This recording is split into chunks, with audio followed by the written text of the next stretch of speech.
Hey, what's good, my fellow masters? The Chaldea Summer Adventure Event approaches, and that means brand new summer servants to look forward to. And this year's lineup looks quite promising in my opinion. The expected first summoning banner for the event will feature a new limited 5-star Quick Saber Majin Okita Souji. Saber Alter, that is. And you'll probably notice she's got a chibi version of herself tagging along for some reason. Well, I'm sure the story behind that is just part of the adventure during the summer event. So please join me as we go over what Summer Okita can do to see if adding her to your Chaldea is something that makes sense to you.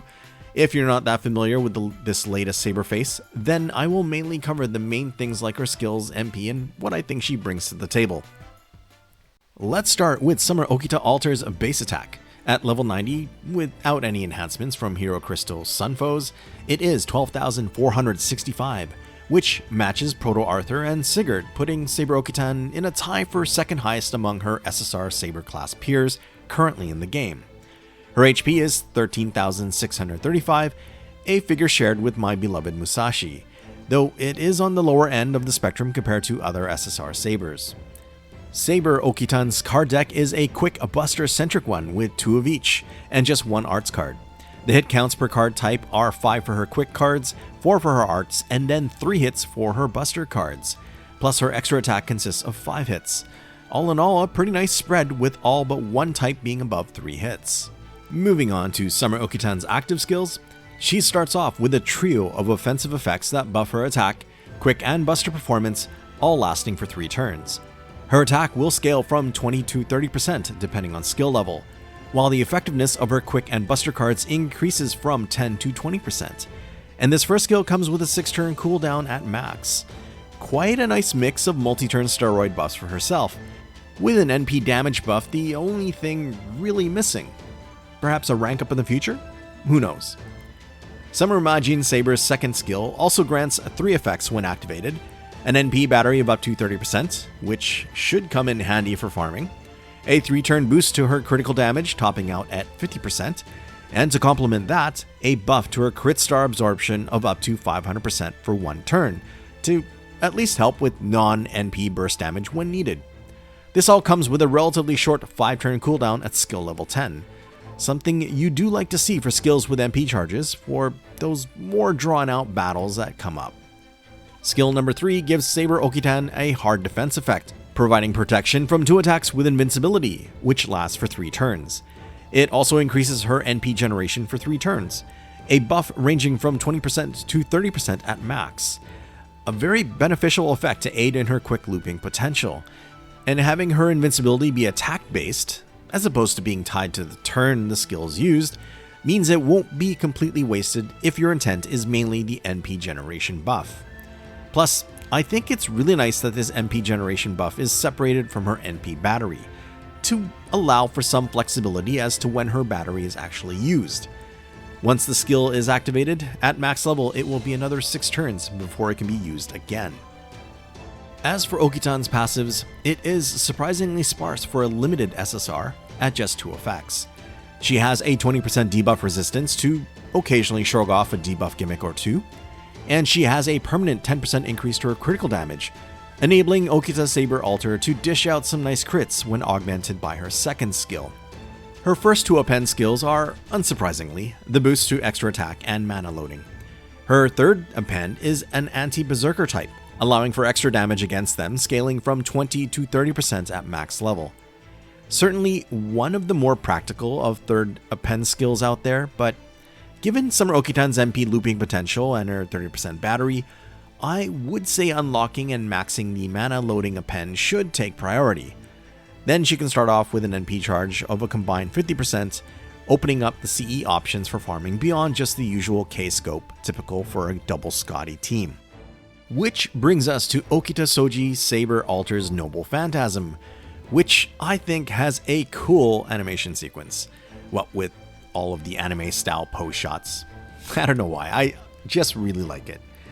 As repeatedly alluded to, it is a quick base area of effect type with a very high and refund friendly 8 hits.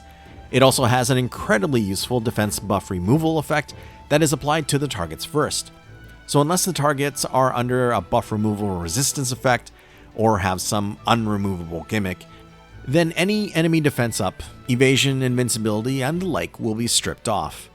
The NP's overcharge effect will provide additional effectiveness to Okitan's quick performance, activating first and scaling from 20 to 40% based on OC level.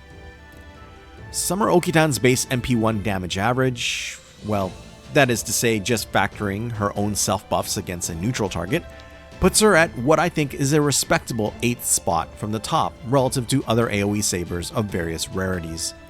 This is showing the current servants on JP along with the most up-to-date interludes and rank ups. So for NA, when Okitan comes out, she will actually place a bit higher for the current state of the English version of the game, at least until we come to Mordred's and Gawain's future rank ups.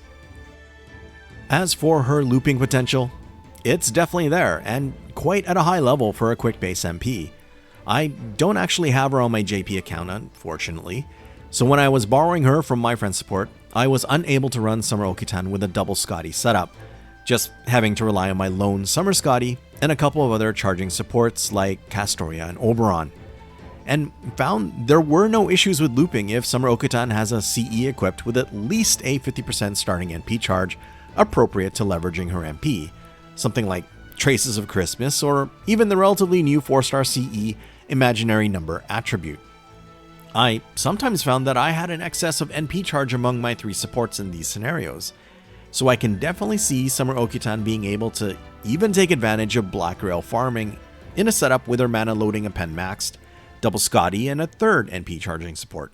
And if her NP damage doesn't quite end things, Okita Saber Alter is very capable of dishing out potent critical damage with her second skill's effects.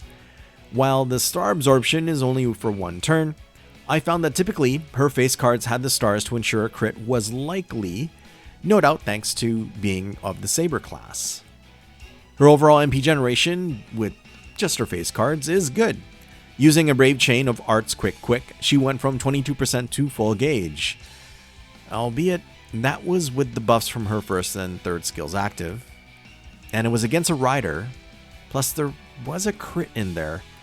And I forgot what kind of CE she had equipped, so yeah, perhaps a bit too ideal of an example. Anyway, you get the point. Base NP gen will be fine, as it's at a better than decent 0.67% per attack, which can be leveraged well by the high hit counts of her quick cards and lone arts card. Outside of farming, this summer version of Okitan has a few tools for boss battles. There is of course her critical attacks, provided she gets supplied with ample stars, one way or another, and her MP's defensive buff removal effect, which can usually be helpful in getting rid of regular skilled defensive effects from a boss. Though, enemy defensive buffs that are gimmick-based tend to be unremovable, so something like Ignore Defense or Ignore Invincibility that fellow AoE sabers Muramasa and Ibuki Doji possess do have certain advantages over a removal effect. And then, on the defensive side, Okitan has her aforementioned invincibility for 2 attacks, 3 turns, plus her passive 20% debuff resistance, which should not be understated. It's something that can save her from the odd enemy debuff from time to time. All in all, I think Okita Souji's Saber Alter would be a good addition to one's Chaldea. This is especially the case if you find yourself lacking a good AoE SSR Saber. Naturally, it would be ideal if you had your own caster Skaha Skadi to help support Summer Okitan, but if you have at least another support unit like Waver, Rhinus, or Castoria, then you can probably make farming work with a starting NP charge CE and a borrowed Scotty, similar to what was shown earlier. I also feel that Summer Okitan's potential further increases when Summer Scotty comes out, given Summer Scotty's ability to buff quick performance by up to 65% and constantly supply crit stars. But that's getting a bit ahead of myself. Bottom line, if you need a good AoE SSR Saber, I think Summer Okitan can fill that role rather well.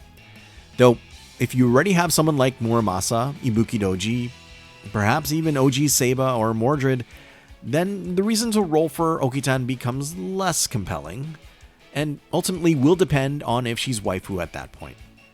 Of course, if the matter comes down to not being able to spare any quartz this time around, Summer Okitan will be on rate up again next year around August.